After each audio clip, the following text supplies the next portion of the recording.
a court-involved person or someone who struggles with addiction or who makes bad choices with respect to drugs and alcohol down the road. And also because you live in towns where your police chiefs and your school systems care so much about keeping you safe and protecting your future that they all have DARE. So while that might be something that you think exists everywhere in every community, that really isn't the case. So you're really fortunate to be growing up in Grantham or Norfolk or Plainville, where you all can benefit from the DARE program, not just a week at a time in the summer, but year-round through your schools, where you get to know Officer Clinton or Officer Rocket or Officer Smith. It is really unique and very special to grow up knowing your police chief and having him know you by name for good things. And that's really remarkable. So I just wanted to make sure that you realized that and didn't take that for granted. So I'm an assistant district attorney. So what that means is that for the last 20 years, I've prosecuted criminal cases. I represent the Commonwealth of Massachusetts in cases against defendants, people who are charged with crimes. And I started in the city of Boston in Suffolk County 20 years ago. And we cared very much about keeping young people safe in the Suffolk County District Attorney's Office. But the problems and the priority cases that I handled were very different than the ones that I handled here in Norfolk County. And that is because different community, different problems. The problems in Suffolk County, in the city of Boston, were primarily gang violence and gun-involved crimes. Very serious cases. Beautiful young lives were being lost because of violence involving firearms. For the last 10 years, I've had the privilege of serving as an assistant DA here in Norfolk County, where I grew up and where my kids are growing up, and where all of you are growing up. And that really takes on a whole new layer of meaning when you are working to try to keep your community, your backyard safe from the kinds of things that our community struggles with. And the kinds of crimes that we see primarily in Norfolk County are impaired driving involved or involve addiction, substance abuse. In my opinion, much more preventable than the kinds of crimes that we were dealing with. You probably all met my daughter Sarah at this point.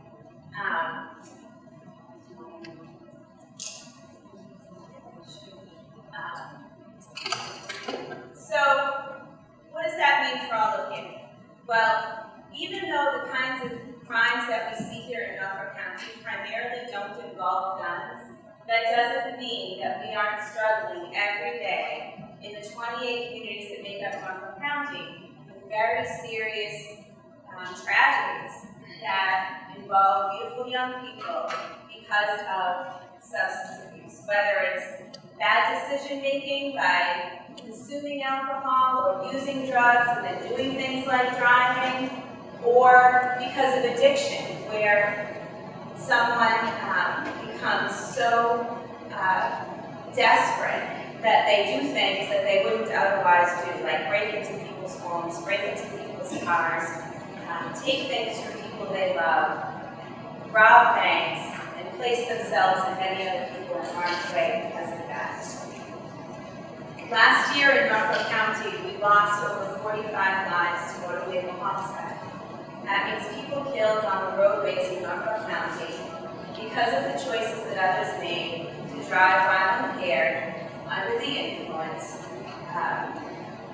on roadways. And that could be someone within their own car or an unsuspecting family or person in another vehicle.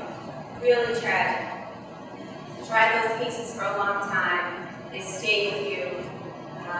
There are roads that I don't drive on because they remind me so much of crashes that I think about, and surviving family members that I think about. And last year in Norfolk County, 61 people died of an opiate overdose, or died because of using a drug that's an opiate-based, whether it's heroin or prescription medications like OxyContin, Percocet, oxycodone, drugs that oftentimes are prescribed for something and then that person becomes addicted to them, and then that person then turns to heroin and overdoses. So those are the two biggest problems in Norfolk County. Irony, I guess you could say, you read all the headlines about crime in Suffolk County, and you hear that the homicide rate last year was just around 60 people dying. That's the same number of people who died in your county, in Norfolk County, from opiate overdose last year. And it's probably the most important thing that we need to focus on. So one thing I'm going to ask you to do when you get into the car and you're picked up by your parents today is tell them that you learned that it's really important to get all of the medicines that aren't being used in your house out of the house and safely disposed. So you can, your family, your parents, your grandparents, your aunt and uncles can bring all of the medicine that might be sitting within your home, and they can dispose of it either in the Norfolk Police Department or the Rentham Police Department. Plainville, I know Officer Rocket would love to have a med return box in the Plainville Police Station, but the lobby simply wasn't large enough to accommodate it. So you can bring your medicines, have your family bring their medicines, safely dispose of them any time of day, no questions asked, in either of those two places, and you'll be helping your communities. So I mentioned that part of my job really is prosecuting criminal cases. So it's the Commonwealth versus the defendant. An important thing to keep in mind is that most of the people that we see involved in court charged with crimes aren't bad people. There are certainly a significant number of people who hurt people, who take away their peace of mind, and those people deserve to be prosecuted and locked up. There are a lot of other kinds of defendants who make a series of bad decisions, or who, because of things I just mentioned, because of addiction or decision-making that's impaired by drugs or alcohol, do things that they would otherwise normally never do. One thing that frustrates me more than anything as a parent, and certainly as a prosecutor, is that time and time again, we see beautiful young people make the same tragic decisions that have just happened, that have just taken a beautiful young life in our own community. Not something that's happening on the other side of the country or in another community, but over and over again, we see young people make the same bad decisions, like drinking and driving, like using drugs and alcohol, and with tragic consequences. So what I hope to show you today are some of the local examples, and the people that you're going to see in the video that we're about to play, hopefully, are not actors. They are people who have struggled with drugs and alcohol, people who have become court involved because of the decisions that they made while impaired, and who have paid some pretty significant consequences for those decisions. So my hope is that in watching this video, you don't have to make a mistake yourself. You can see what can happen, and that can guide your decision making as you grow up and have more independence and more opportunities to make good decisions down the road. I took my best friends from their parents. I took them from having kids, getting married, a future. I took them from everything. In my twisted, warped mind at that time, it was, I'm just sniffing heroin, so that's okay, but I'll never shoot it. And then something clicked in my head, and I forget, I think one of my friends was telling me, if you just get it right into your blood system, you don't waste as much and it hits you faster. So I just decided I would try it. And I saw a needle on the floor. He was blue and unresponsive and had stopped breathing.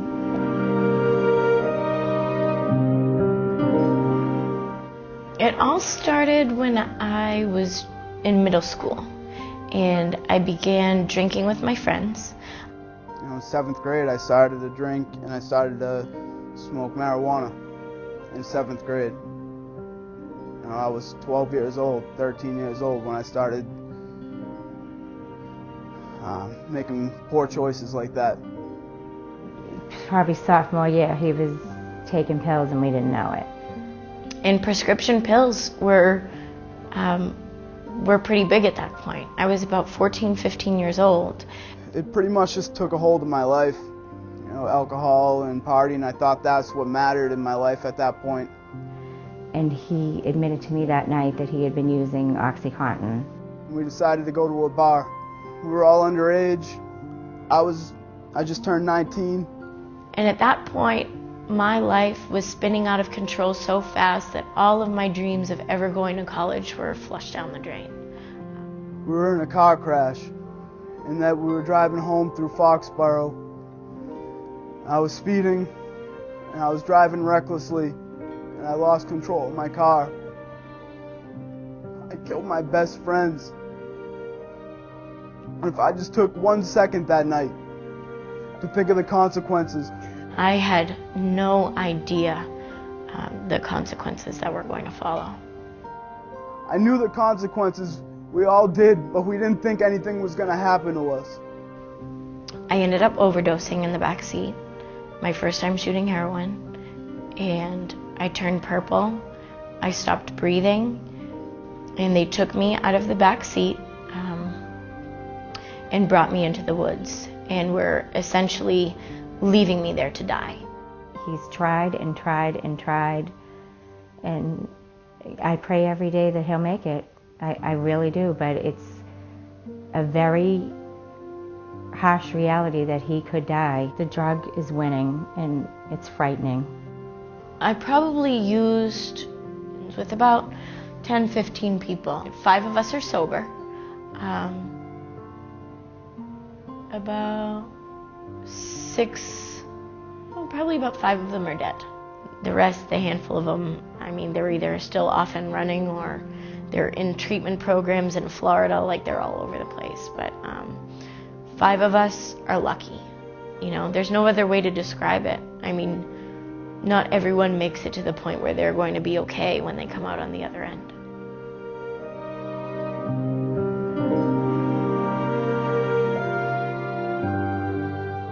There's a lot of mixed messages out there. Like in the media and TV and movies, you always see parties where just a bunch of teenagers are drinking and smoking and doing whatever. And you have your school where your teachers are telling you not to do it, you have your parents telling you not to do it, and it sometimes feels like everyone around you is drinking. And the fact is, not everyone is. I don't drink because I'm an athlete, and it kind of would steer me off the wrong path of what my goals are with my life. I don't really see any way that it would benefit me. I don't drink because I feel like it would affect my judgment, and I feel like it would change who I am. Really young, we're only in high school. There's no need to be drinking. Like, there's so many other things we can be doing with our lives. I don't drink because I think there are so many other things you can do to have a good time. You don't necessarily have to go out and get drunk. I know that not all teenagers want to drink, or I know that not all teenagers do drink because I don't drink. And my group of friends don't drink. The truth is, not everybody drinks. It's a generalization. It's kind of a lie. Not everybody drinks. Most of us probably don't do it. A lot of the people who do it assume that there's more people doing it, but there's actually a majority of us not drinking or using drugs. One thing that people always say and overgeneralize is that everybody drinks, and the truth is that not everybody does. A lot of people will decide not to. People that I'm friends with, we don't do alcohol. We don't drink on the weekends.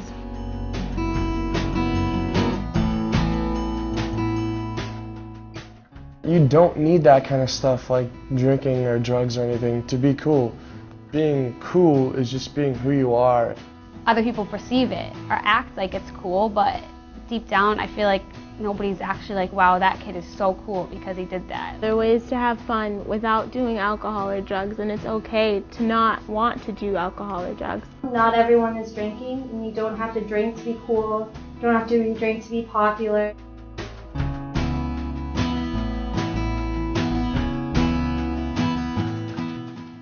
I've heard plenty of stories about people having drunken nights and done stupid things, and some of them I can laugh at, like if it's something simple, but sometimes it's just like, why would you do that to yourself? You're just making yourself look like a fool. I always hear those stories, like Monday morning, people describing what they did, and like, to me, like as an outsider, because I don't participate in that, I'm just like looking at them, I'm like, well, that's kind of obnoxious. Like there's so many other things you could do.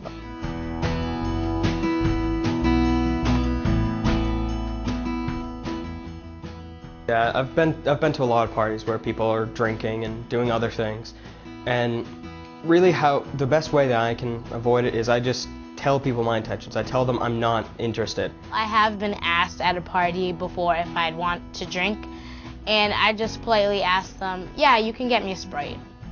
Usually I try to just have initial refusal, just say no.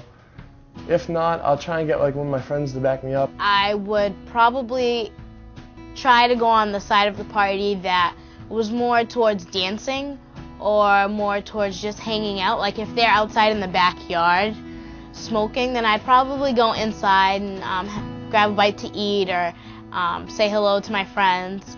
But if it got out of hand where like it started really becoming they were doing drugs everywhere, then I would just leave. That's not a type of environment that I'd like to be around anyway. I'd be completely fine with calling my mom and telling her, I'm not comfortable here, will you come pick me up? Teens feel probably uncomfortable talking to their parents about it at first, but it's like after a while you realize that they have a lot of good insight about ways to avoid it. I can just text my mom or have her call me or something like that through text, tell her, hey, call me, and I'll just say, oh, we have to leave. I'll tell everyone, oh, sorry, we have to leave, and I'm giving them a ride. So that's our way to kind of get out of the situation if we feel uncomfortable. If I was to call my father and say, okay, I'm done at the party, I want to go home, he'll just understand whether it's I really do want to go home or if I'm in a type of situation where I need to go home. He'll just come, pick me up, how's the party? I tell him, we talk about it, and then we just go home. Teens probably don't expect that anything bad's going to happen to them, but the reality is that sometimes there are some bad things that can happen from their drinking. And we did it so much that the consequences started to fade away. And I had no idea the consequences that were going to follow. I have a really close friend of mine that I was really close with her, and I just saw her get complete alcohol poisoning, and it's really upsetting just to see somebody so hurt and so helpless. A lot of kids have had an experience where they've been driven home by somebody who is high or even drunk, and nothing happened, so they think it's fine. But everybody thinks they're fine when they're drinking. But just because you got away with it the first time or you got lucky the second time, something can go wrong. I killed my best friends.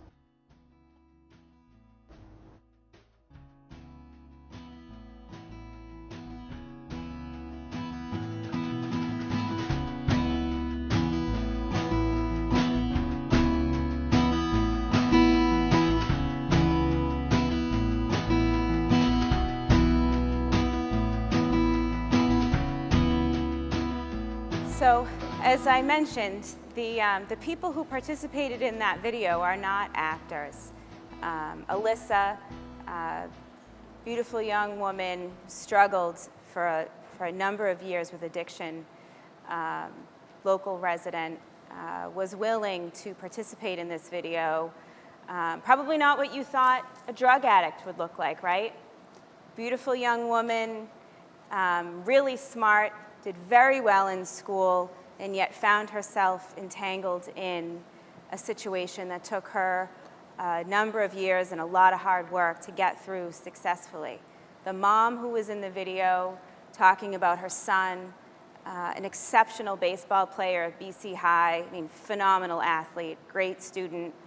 She was part of a parent support group, which is how I met her, and she stepped up to participate in the video because we thought maybe kids, it would be persuasive and influential for you to listen to how hard it can be for a mother of someone who's struggling with addiction. And we made that video about 1.5 years ago. This past Christmas, her son died of an overdose. And I've seen her a couple of times since then. It was her greatest fear, and despite many attempts at rehab, he died. The other kids who were providing you with strategies, suggestions on how to handle situations should you find yourselves in them are members of a peer leadership group called ACES at Avon High School. Avon is a town in Norfolk County, and they were willing to participate and hopefully give you some suggestions on what you can do to get yourselves out of a situation so that you don't find yourself, if things are starting to change from a situation you expected to a situation you don't expect at some point down the road. The last person that you saw in the video, Cory, obviously devastated by the tragedy that he described for you. He has committed the last 10 years of his life since that terrible day to sharing that message with kids like yourselves who are right around the same age that he started to experiment with alcohol. And he's here today to talk to you, so please join me in welcoming Cory.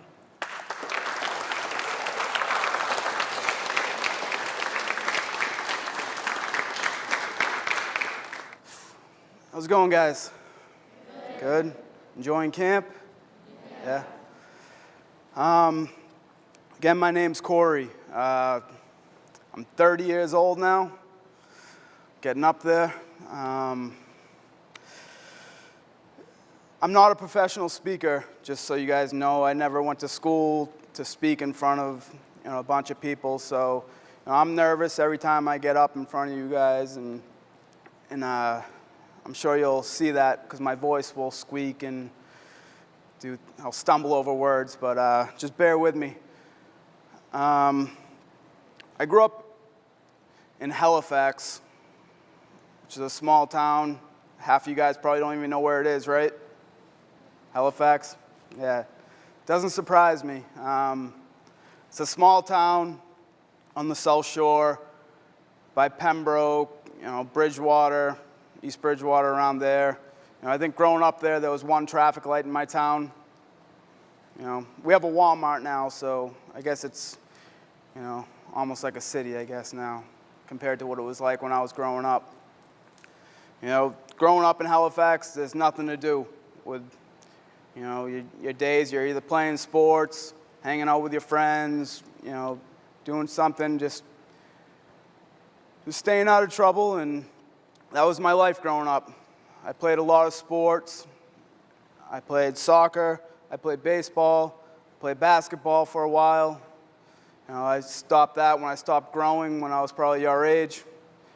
Most of you guys are taller than me now, so basketball wasn't a future sport for me. That was a joke, bad joke, but that was my life. How many of you guys play sports? Almost every one of you. So you can relate to me, I spent all my childhood playing sports. Indoor soccer, outdoor soccer, baseball, basketball, a couple different basketball leagues. Every weekend was sports. Half of the days after school was sports. And I managed to stay out of trouble when I was younger because I was playing a lot of sports. And, it was just a normal childhood. And it, didn't spiral out of control until I got into 7th grade.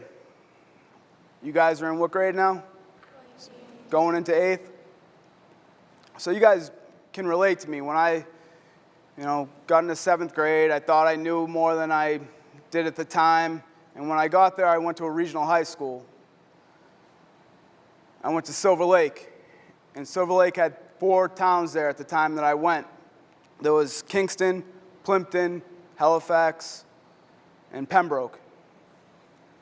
So when I got there, I met a lot of kids, and I wanted to fit in. And I kind of looked up to the kids that I shouldn't have. I started to make a lot of poor choices at that point.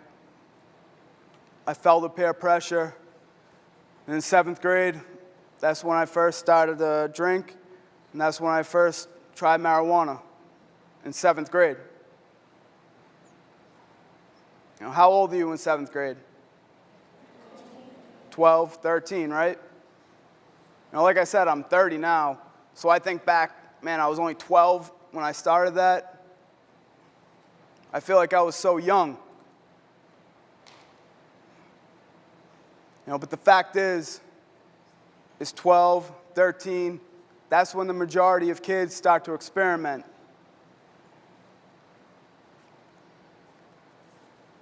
And I was one of them.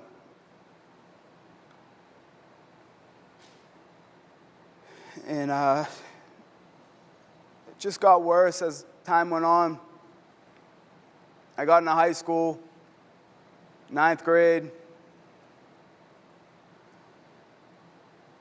At the end of the year, I got my license. And at that point in my life, you know, I thought I could do anything I wanted to, anytime I wanted to, with whoever I wanted to. Because my parents, probably much like yours, they were very protective over me. They always wanted to know who I was hanging out with, where I was going to be, call me in the next hour, call me again. You know, does that sound familiar? You know, the parent's going to be home. At that point, when I got my license, I knew my parents couldn't follow me around 24 hours a day. So I just started lying to them about what I was doing, who I was hanging out with.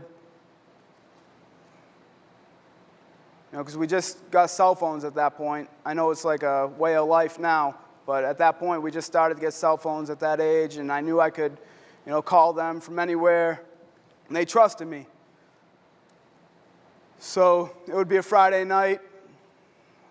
I would be out with my friends, would be at a party, no supervision, and I knew I could just call my parents to say, hey, I'm at so-and-so's house. We're home. We're safe. The parents are here. And they would trust me. They would say, okay, we'll see you tomorrow. You know, I'd really be at a party,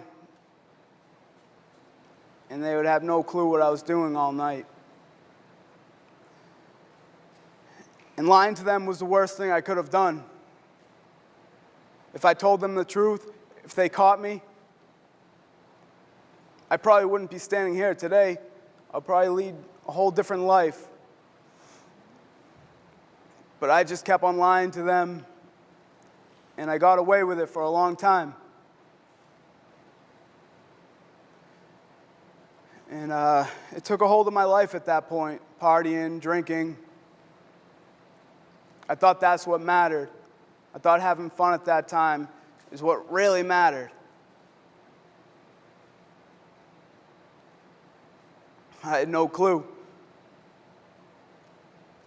know, I should have been caring about my grades, the sports. You know, the sports I used to play growing up. Remember I said I loved them? This was my life. Well, when I got into high school, I still played them. I played soccer, I played baseball, and I wrestled. I still love those sports, but they were just a faint reflection of what they used to mean to me growing up. I had two older brothers, and I used to go to their games all the time, Friday night, under the lights, everybody there. And I was like, man, I can't wait till that's me out there.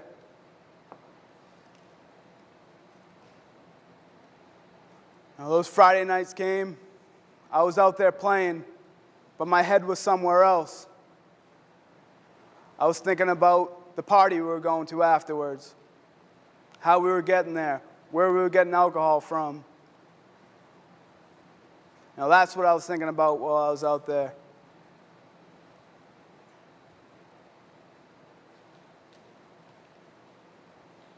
My grades. Your grades should be the most important thing to you, right? Right? Right. I didn't know that at the time. You know, I did. I just didn't know how they were going to affect my life because I didn't realize my grades were going to get me into a good college. That college was going to lead to a good job. That job is going to lead to a successful future. I didn't think that far down the road.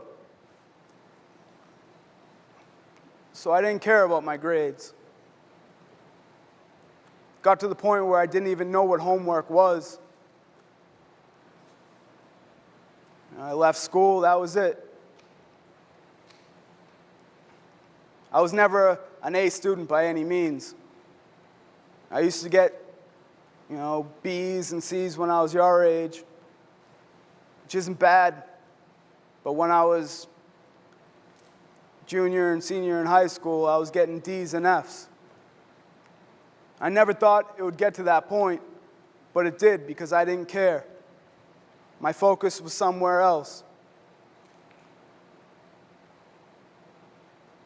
And it got to the point where I just barely graduated high school. Just barely.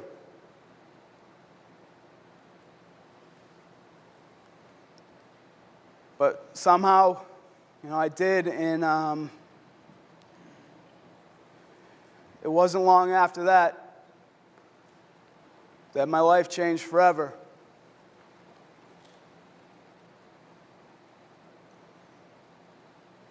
It was November after graduating.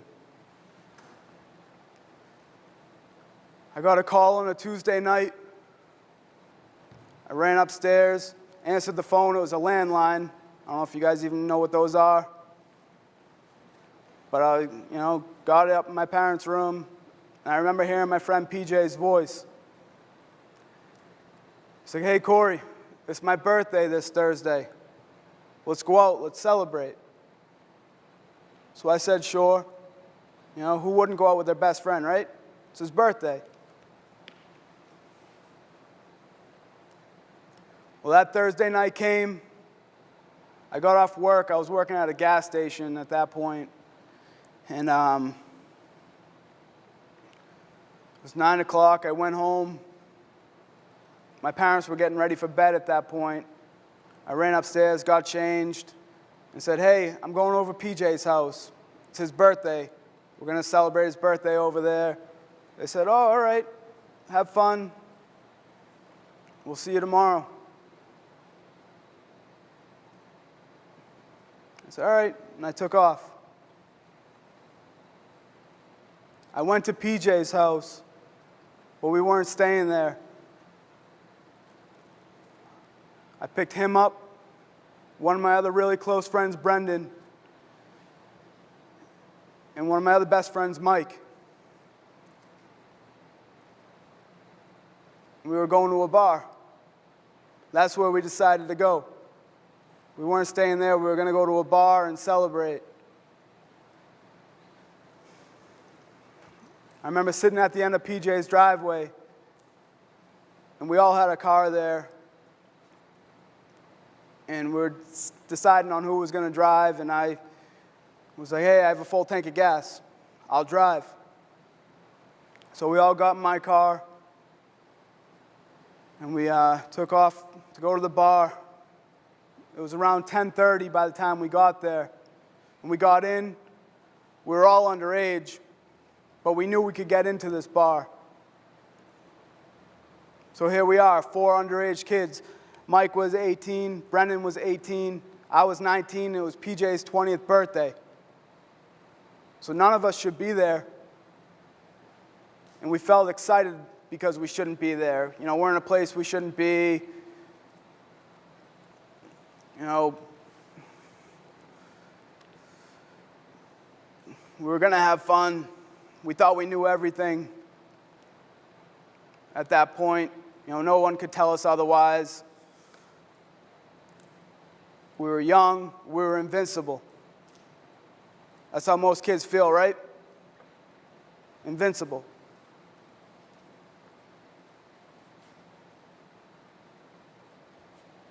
We thought we had our futures mapped out, that everything was going to fall into place.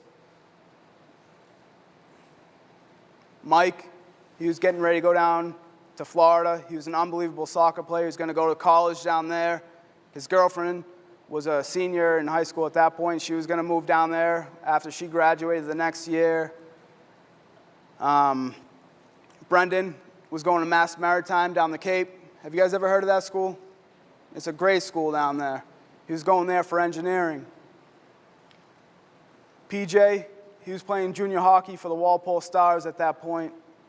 He was an unbelievable hockey player. He went to high school up in Tilton, New Hampshire, to play hockey up there. He had a great future ahead of him. He was going to go play at a D1 college. And I was getting ready to go into the Coast Guard. Now, that was a dream of mine for a long time. So I wanted to go into the Coast Guard. I wanted to get into helicopter rescue. I had already signed up. It was just a matter of time before I left. You know, there's our futures right there. Things look good for us.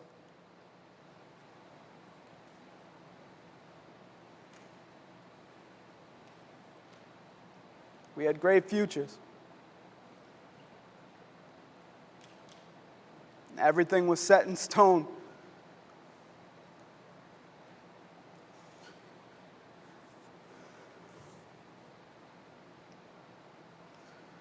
It was around 1:30 in the morning that night when we left the bar.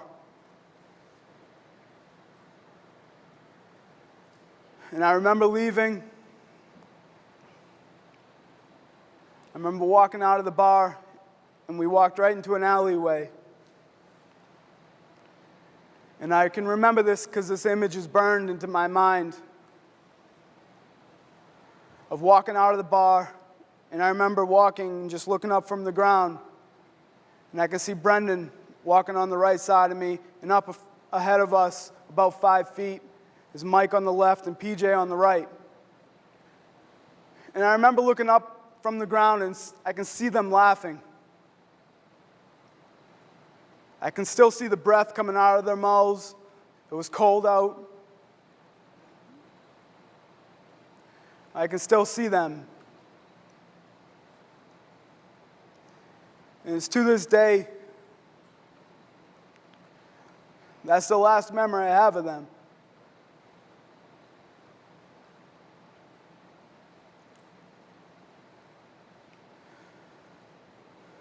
So the next memory I have of that night, I woke up in a hospital bed in Boston. I had broken bones. I had cuts, bruises, a neck brace on. I had tubes going into my arms, up my nose. And I had no clue why.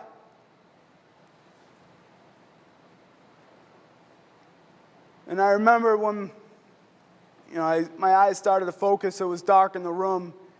And I looked up, and my two brothers and my parents were standing over me. And they all were crying. And I asked, what happened? Why am I here?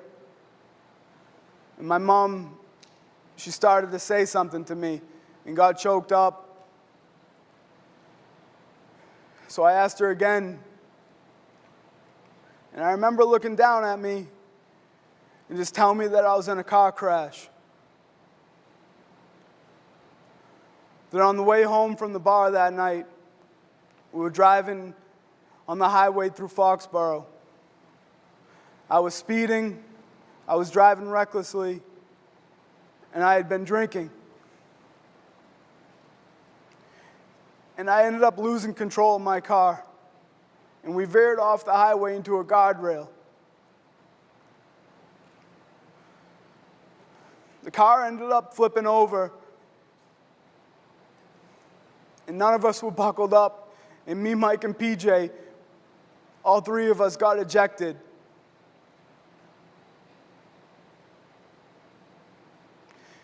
And my mother, she looked down at me, and she told me that Mike and PJ didn't make it. She told me that two of my best friends were dead.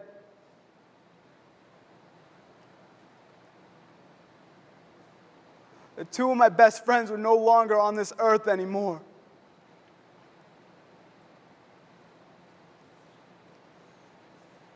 Because of me.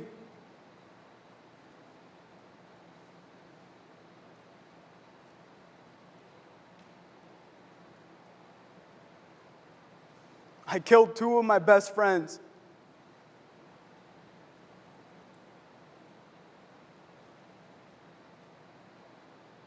I took Mike and PJ from this world. And I can't tell you guys how that feels. There's no way to describe it. The only way is that you guys are probably sitting next to people who you consider your friends, your best friends right now, right? And you can imagine what it would be like to be the reason why they're no longer here. To be the reason why their families don't have them anymore. Why their parents can never hug them again. Say, I love you.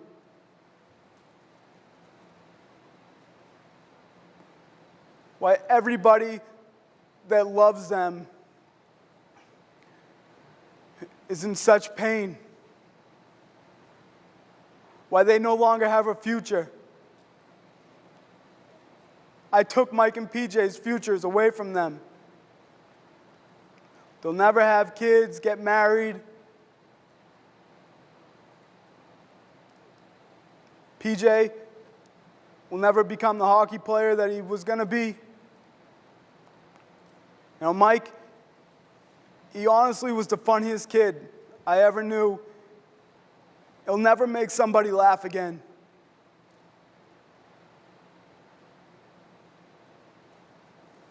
I took them from everything.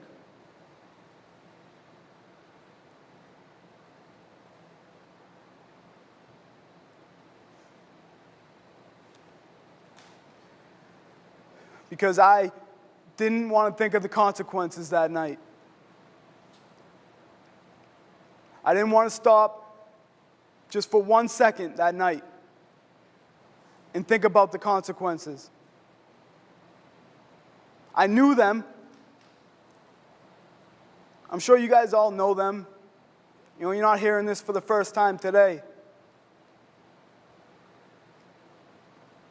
I knew the consequences, but the thing was, I didn't think anything was going to happen to us. Why would anything happen to us? We're just 4 good kids from a small town with everything ahead of us.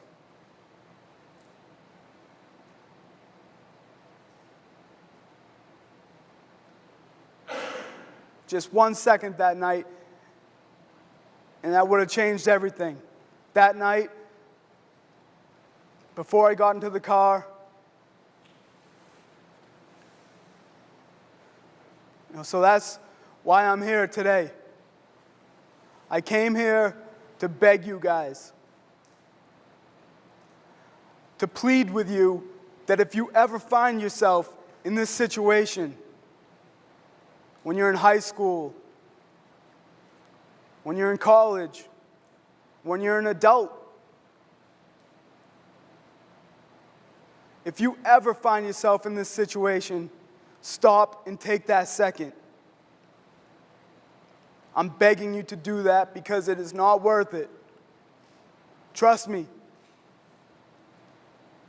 And trust Mike and PJ because they're right here with me today. This is them talking to you.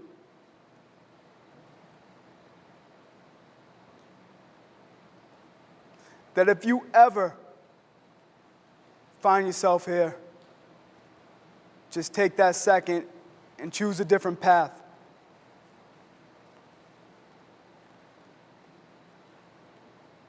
You know, if there's something that you guys can take from here today, take Mike and PJ with you. You know, forget about me, I don't care, but take them with you. Hopefully, their lives can influence your lives and influence your friends' lives. Just be good friends to each other. A good friend won't let another friend get behind the wheel of a car if they've been drinking. And if you've been drinking, you're not a good friend if you let your friends get in the car with you. You know, stop each other from doing that. You guys are young. Become leaders. Don't become followers. This has been going on for a long time, and it needs to change. Let it start with you guys. Influence your friends. Make good choices. You guys all look like you're great kids. You're from a good town. You guys have your futures ahead of you. Don't let alcohol and drugs get in the way of that. Because trust us, it is not worth it. And thank you guys.